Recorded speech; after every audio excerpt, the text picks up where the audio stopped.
بسم اللہ الرحمن الرحیم صراط الذین انعمت علیہم آمنوا باللہ صدق اللہ العظیم۔ معزز علماء کرام، مشائخ اعظام اور نہایت ہی واجب الاحترام بزرگوں، دوستوں، نوجوان ساتھیوں، عزیز بچوں، قابل قدر ماں اور بہنوں، السلام علیکم ورحمۃ اللہ وبرکاتہ۔ سب سے پہلے آپ سب کو اس عظیم الشان کانفرنس یعنی عرس شیخ الاسلام والمسلمین حضرت خواجہ محمد قمر الدین صاحب سیالوی رحمۃ اللہ تعالیٰ علیہ، ان کی اس مبارک عرس میں شرکت پر آپ سب کو مبارکباد پیش کرتا ہوں۔ اور جو میزبان لوگ ہیں، برادر محترم جناب اصغر چشتی صاحب، دیگر ان کے رفقا اور ساتھی، انہوں نے یہ بزم چشتیہ سجائی اور ہم کو اس میں آنے کی سعادت حاصل ہوئی، ان کو مبارکباد بھی دیتا ہوں اور ان کا شکریہ بھی ادا کرتا ہوں۔ سامعین محترم، تقاریر آپ علماء سے سنیں، بڑے بڑے جید علماء یہاں تشریف فرما ہیں۔ میں نے دو چار باتیں کرنی ہیں، بڑی سادی سی، اور وہ باتیں کسی کتاب میں سے پڑھ کے میں نے نہیں کرنی آپ سے۔ وہ کتابیں کسی کتاب سے پڑھ کے نہیں کرنی میں۔ وہ کسی نے کیا خوب کہا تھا، تو نے پی کتابوں سے اور میں نے پی نگاہوں سے۔ تو نے پی کتابوں سے اور ہم نے پی نگاہوں سے، فرق ہے بہت وائز تیرے میرے پینے،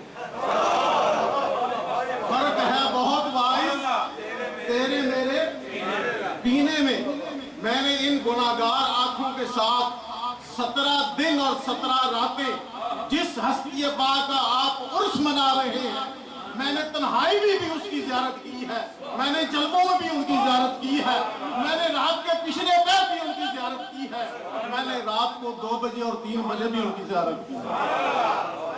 اور پھر کہنا پڑتا ہے کہ تو نے پی کتابوں سے اور میں نے پی نگاہوں سے، تو نے پی کتابوں سے میں نے پی نگاہوں سے، فرق ہے بہت وائز تیرے میرے پینے۔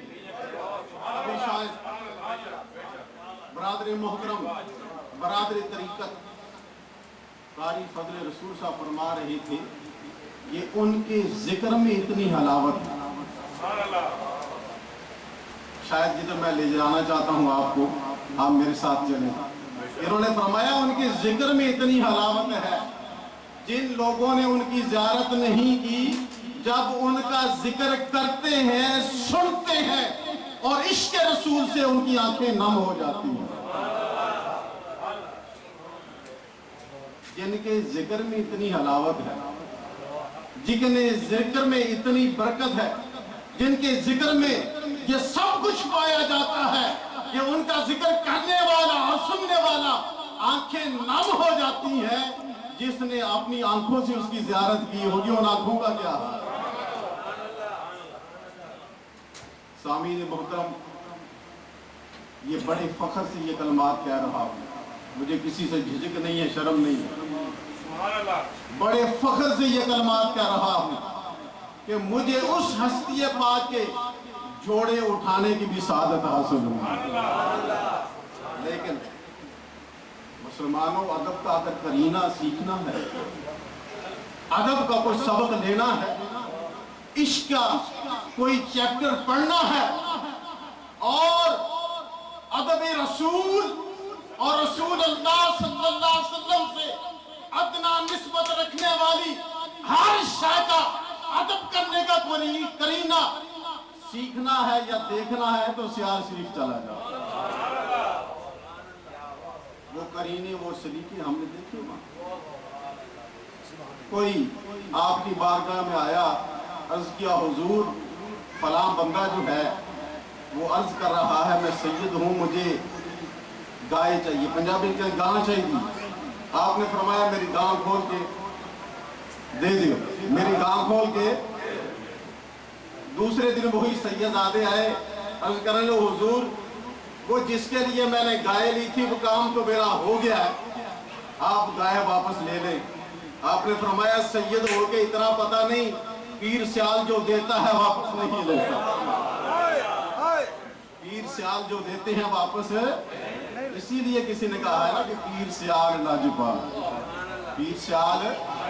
اب ایک دو باتیں جیسے میں نے عرض کیا ہے کہ کتابوں کی نہیں، یہ ان کی کرم نوازی، ان کی مہربانی۔ اور اگر میں سیال شریف جانے کا سبب آپ کو بتاؤں تو آپ حیران ہو جائیں گے، آپ حیران ہو جائیں گے اگر سیال شریف جانے کا سبب اور وجہ بیان کروں۔ آج کل کے علماء، آج کل کے مشائخ، آج کل کے پیر اپنے مرید بنا کے تو ان کی تعداد کی فرشتے بناتے ہیں اور پھر لوگوں کو بتاتے ہیں کہ میرے اتنے مرید ہیں، لوگوں کو بتاتے ہیں کہ میرے اتنے مرید ہیں۔ اب اس ہستی پاک جن کا آج عرس ہو رہا ہے، چشتیوں کے شہنشاہ، چشتیوں کے پیر، اور پھر بعد میں ذہن میں آ گئی شاید نکل جائے، چشتیوں کے پیر اور بادشاہ بھی ہیں، لیکن شاید آپ کو پتا ہو یہ مولا علی کی اولاد بھی ہے، یہ مولا علی کی اولاد بھی ہے۔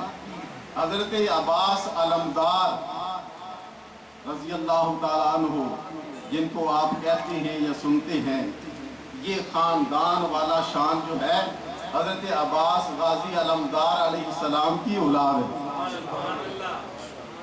اور ادب کیوں نہ ہو، ادب کیوں نہ ہو جب میدان کرب و بلا میں امام علی مقام نواسہ رسول حضرت عباس علمدار کے پاس جاتے ہیں اور آخری سانسیں ہیں، فرمایا عباس تیری کوئی خواہش؟ کیا فرمایا عباس تیری کوئی خواہش؟ عرض کیا حضور میری خواہش اگر آپ پوچھ رہے ہیں تو میری خواہش تو یہ ہے کہ آپ کے قدم ہو اور میرا سر ہو۔ حضرت عباس علمدار نے عرض کیا حضور میری بھی ایک درخواست ہے، وہ یہی کہ کل قیامت میں آپ کے قدم ہو اور میرا سر ہو۔ حضرت امام علی مقام امام حسین علیہ السلام نے فرمایا عباس اس وقت میری بھی ایک خواہش ہے، میری بھی ایک درخواست ہے۔ عرض کیا مولا آپ حکم کریں، آپ کی کیا حکم ہے، آپ اپنا فرمان جاری فرمائیں۔ حضرت امام علی مقام امام حسین علیہ السلام نے فرمایا عباس میری یہ خواہش ہے کہ جانے سے پہلے مجھے بھائی کہہ کے پکار دے۔ ہاتھ جوڑ کے عرض کیا حضور یہ غلامی میں رہا تھا غلام، اسے جاتے ہوئے بھی غلامی میں قبول کرے۔ میں عرض کر رہا تھا یہ وہ خاندان ہے، میں نے جانے کی وجہ تسمیہ بیان کرنی ہے، اور ایک بات کر کے اپنی گفتگو ختم۔ مجھے احساس ہے کہ جید علماء یہاں تشریف رکھتے ہیں۔ قاری فضل رسول صاحب کی بات پھر کہ جن لوگوں نے آپ کی زیارت نہیں کی ان کا ذکر سنتے اور کرتے آنکھیں نم ہو جاتی ہیں، اور یہی حال میرا ہوا۔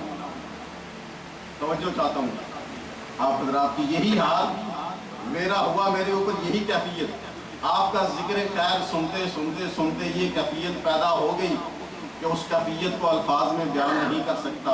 لیکن میرا پورا خاندان ننہال ددھیال سارے کے سارے جلال پور شریف کے غلام تھے۔ قاری صاحب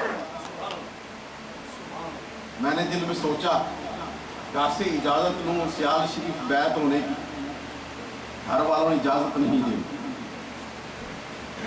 گھر والوں نے اجازت نہیں دینی، اور ان کو اس زمرے میں کھڑا کروں یہ میرا ضمیر گوارا نہیں کرتا۔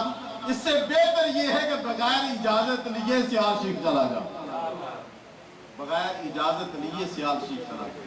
رات کے 2 یا 3 بج رہے ہیں، ظاہر آستان پاک کے دروازے بند تھے، دربار شریف کے دروازے بند، مسجد کا دروازہ کھلا ہوا ہے، وہاں سردیوں کا موسم ہے۔ بڑی شارٹ گفتگو کر رہا ہوں۔ میرے پاس ایک چادر جو ہم سردیوں میں استعمال کرتے ہیں پنجاب میں وہ تھی، وہ اوپر لی، لیکن جنوری یا دسمبر کا مہینہ ہو تو مسجد کا پھوڑ ہو گئے تو چادر بھی نیند آندی نہیں آندی، لیکن مجھے قسم ہے اس ذات کی جس نے اپنے ان بندوں کو حق دے کر اس دنیا